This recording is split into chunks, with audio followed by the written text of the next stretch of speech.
वो हमारा डिसीजन नहीं है सर, उसमें हम ও ভাই রে ভাই, এবার পাকিস্তান ক্রিকেট বোর্ড এটা কি খবর জানালো বাংলাদেশের জন্য। তারা আইসিসি কে জানিয়েছে যে বাংলাদেশ যদি এইবার বিশ্বকাপে অংশগ্রহণ করে তাহলে আমরা বিশ্বকাপের মতো বড় মঞ্চে ভারতের সাথে খেলবো।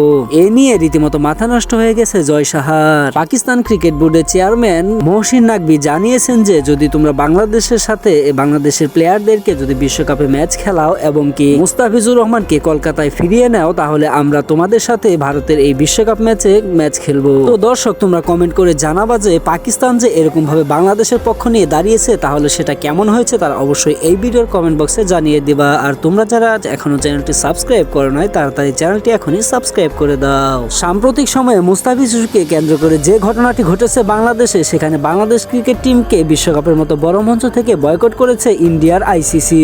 আর এতেই খুবই ফেটে পড়েছেন পাকিস্তান ক্রিকেট বোর্ড। তারা জানিয়েছেন যে আমরা যদি বিশ্বকাপে ম্যাচ খেলিও তবে ভারতের বিপক্ষে ম্যাচ খেলবো না, আর ভারতের বিপক্ষে যদি এই ম্যাচ খেলতে হয় তাহলে আমরা আপনাদেরকে দুইটি শর্ত দিচ্ছি। আর এই শর্ত দুটি হচ্ছে, এক নম্বর কথা হচ্ছে মুস্তাফিজুর রহমানকে আবারও কলকাতার হিসেবে খেলতে হবে এবং বাংলাদেশকে যদি পুনরায় বিশ্বকাপে পুনরুজ্জীবিত করেন তাহলে আমরা বিশ্বকাপের মতো বড় মঞ্চে ভারতের সাথে ম্যাচটি খেলতে রাজি আছি, এমনটাই জানিয়েছেন পাকিস্তানের বোর্ডের চেয়ারম্যান মহসিন নাকভি। তো দর্শক, এই ছিল সর্বশেষ আপডেট। পরিশেষে একটি কথা, তোমরা যারা এখনো এই ভিডিওটি দেখেছো কিন্তু চ্যানেলটি সাবস্ক্রাইব করো নাই তাড়াতাড়ি চ্যানেলটি এখনই সাবস্ক্রাইব করে দাও নিত্য নতুন ভিডিও সবার আগে পেতে।